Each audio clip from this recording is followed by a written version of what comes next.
Puji Tuhan, salam sejahtera Bapak Ibu, Saudara keluarga GPDI El Shaddai Magelang, dimanapun kita berada. Salam revival, saya berubah, saya berkarya, saya menjadi berkat.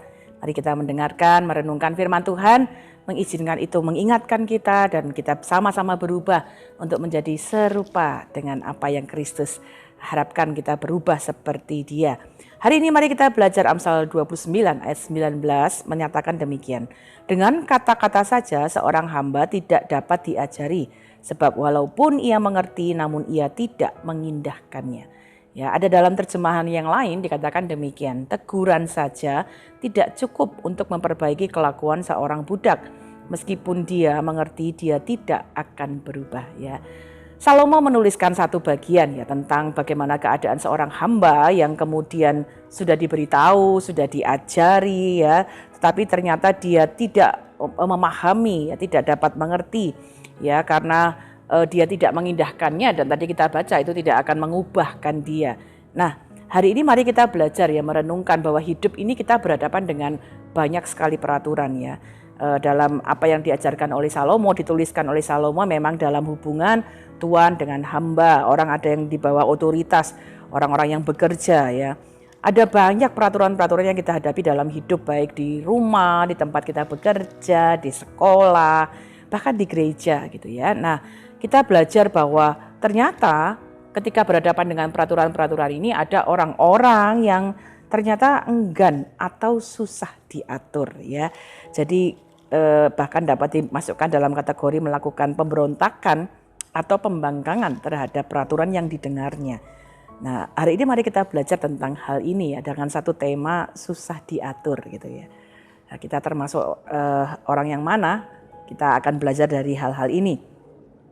Nah, mari kita lihat beberapa ciri-ciri orang yang susah diatur ketika dia sudah mendengarkan teguran, sudah mendengarkan sesuatu yang diberitahukan. Kadang-kadang ada orang-orang yang sudah susah diatur itu menunjukkan melalui ekspresinya waktu ditegur, waktu dinyatakan ini salah, ini dikoreksi, menunjukkan ekspresi tidak suka gitu ya. Jadi mungkin cemberut, mendengarkannya dengan wajah yang tidak senang ya. Kemudian tidak mendengarkan dengan sungguh-sungguh, mungkin waktu dikoreksi ya sambil melihat, mendengarkannya sambil lalu. Atau bahkan ada yang kemudian mencemooh atau dengan mempertanyakan peraturannya. Loh, emangnya kenapa kok nggak boleh? Kan yang lain bisa. Memangnya kenapa ini kok dilarang ya? Ada beberapa kadang-kadang yang mungkin Bapak Ibu Saudara pernah mengalami peristiwa-peristiwa semacam ini. Ketika memberitahu, menegur seseorang, mengkoreksi seseorang, kemudian itu menjadi sesuatu yang dipertanyakan. Ciri-ciri yang lain ada orang-orang yang kemudian ketika dikoreksi, ya diingatkan, kemudian berkata ya, tetapi ternyata tidak melakukannya ya. Ada yang lain lagi mungkin menunjukkan ciri-ciri yang sedikit berbeda ya, melakukan sesuatu dalam diam ya. Jadi tidak menjawab ketika ditanya, ya hanya diam saja ya. Jadi ada bahasa yang sekarang sering dipakai ya di dalam dunia sehari-hari di masa kini, silent treatment. Jadi orang yang kemudian membalas dalam diamnya ya, tidak dengan diam-diam menolak apa yang diperintahkan kepadanya. Ya, jadi ada orang-orang yang menggunakan keheningan untuk menghukum otoritas yang dia tidak sukai. Ya, ini beberapa ciri-ciri ya. Ketika ada saudara Bapak Ibu yang menghadapi ada orang-orang yang kemudian melakukan hal-hal semacam ini ya, susah untuk diatur. Bahkan ketika sudah diberitahu, sudah diingatkan, kita belajar bersama-sama bahwa semua pemberontakan ya itu menjadi sesuatu yang harus diselesaikan. Karena ketika itu dibiarkan akan menghasilkan atau membawa kepada kehancuran atau menimbulkan banyak kekacauan. Nah, mari kita belajar ketika Salomo menjelaskan ya, ada orang-orang yang susah diatur.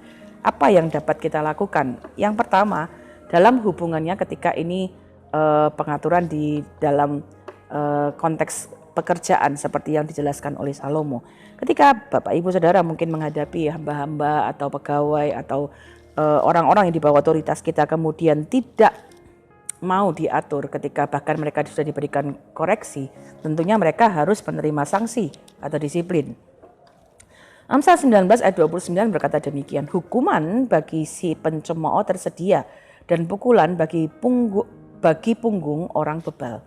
Jadi pada orang-orang yang susah diatur, ada kalanya mereka perlu menerima sanksi-sanksi tertentu dalam tujuan untuk mendisiplin mereka dan mengingatkan dengan lebih tegas lagi peraturan-peraturan yang harus ditegakkan. Kenapa? Karena ketika ada peraturan-peraturan yang sudah dibuat dan kemudian tidak dilakukan, yaitu dapat berpotensi menimbulkan hal-hal yang tidak baik ke depannya. Amsal 19 ayat 25 berkata demikian.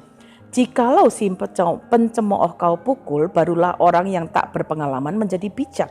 Jikalau orang yang berpengertian ditegur, ia menjadi insyaf. Jadi ada waktunya kadang-kadang ketika berhadapan dengan orang-orang yang susah diatur, kedisiplinannya harus lebih ditegakkan lagi. Ya, ada kalanya harus ada disiplin, sanksi yang diberikan, ya, untuk bentuknya pasti berbeda-beda ya.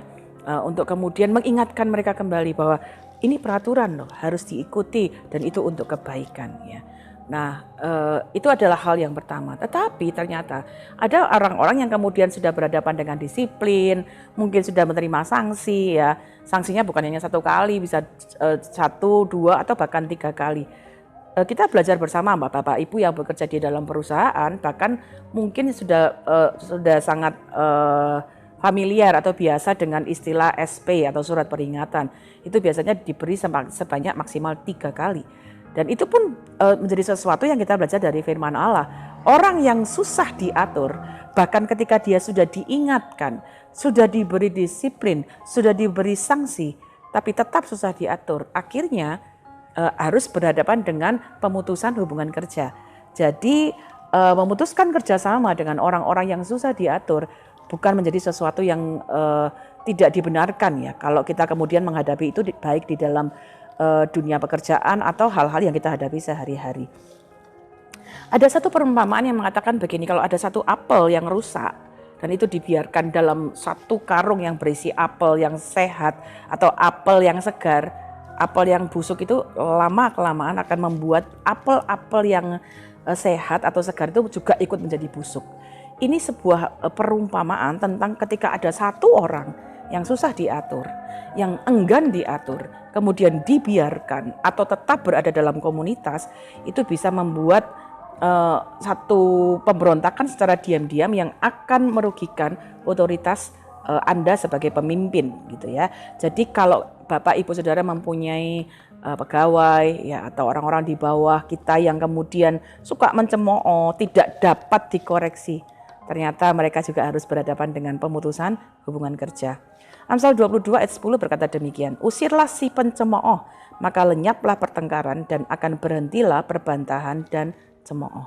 Jadi Bapak Ibu Saudara, yang memang ini adalah hal-hal yang kita perlu perhatikan dalam kehidupan kita sehari-hari. Orang-orang yang bekerja sama dengan kita akan sangat baik ya, kita mendoakan mereka, mendorong mereka untuk jadi orang-orang yang mudah diatur. Dan itu juga menjadi satu hal yang kita perlu taruh dalam hidup kita juga.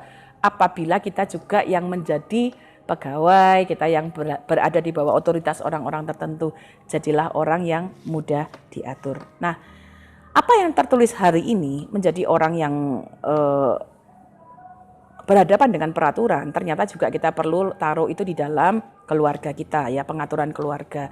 Bapak, Ibu, Saudara, orang-orang tua, ajarlah anak-anakmu untuk kemudian menjadi anak-anak yang mudah diatur, bukan yang susah diatur. Ya, mari perhatikan anak-anak kita, karakter-karakter mereka, apakah mereka ini suka menyendiri, diam, temperamen mereka ketika diingatkan itu bagaimana. Kalau ada anak-anak yang kemudian menunjukkan sejak kecil ya enggan diberitahu, enggan dikoreksi, ya Bapak Ibu harus memberi perhatian terhadap hal itu. Ajari anak-anak kita sejak awal untuk menjadi anak-anak yang mudah untuk diatur. Amsal 29 ayat 15 berkata demikian, tongkat dan teguran mendatangkan hikmat, tetapi anak yang dibiarkan mempermalukan ibunya. Terjemahan lain berkata demikian, didikan dan teguran menjadikan orang bijaksana. Anak yang selalu dituruti kemauannya akan memalukan ibunya. Dalam terjemahan yang lain, anak yang dihajar sambil diberi didikan yang bijak akan belajar menjadi bijaksana.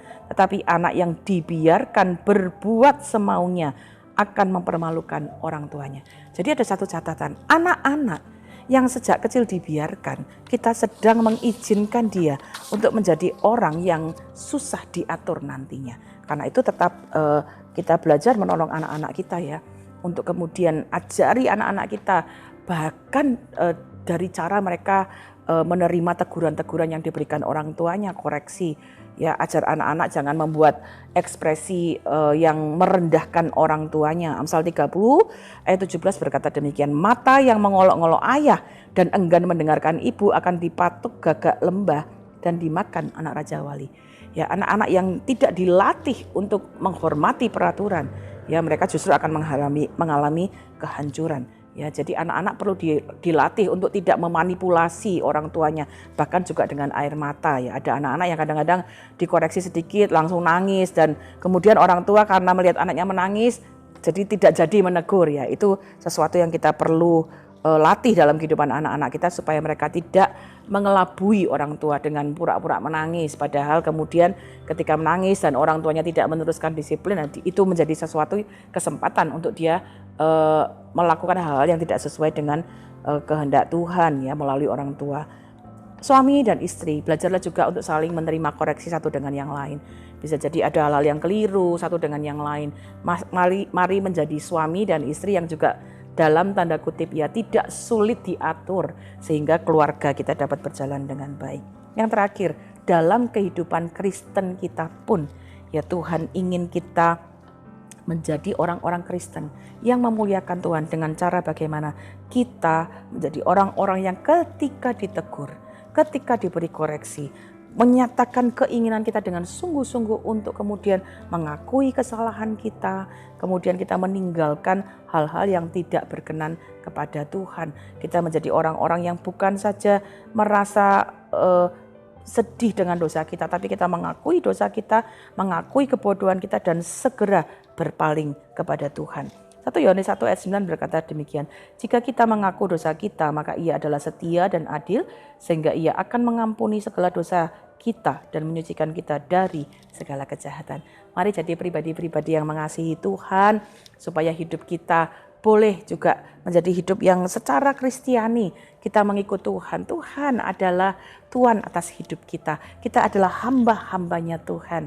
Ya, mari kita menjadi orang-orang yang tetap mudah ya untuk diatur. Ya, ketika ada kesalahan kita segera mengakui, meninggalkannya, sehingga meninggalkan dosa sehingga hidup kita menjadi hidup yang baik. Efesus 6 ayat 5-7 berkata demikian, hai hamba-hamba, taatilah Tuhanmu yang di dunia dengan takut dan gentar, dan dengan tulus hati sama seperti kamu taat kepada Kristus.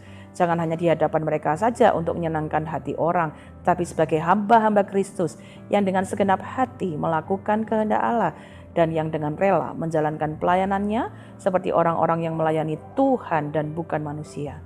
Jadi mari kita belajar.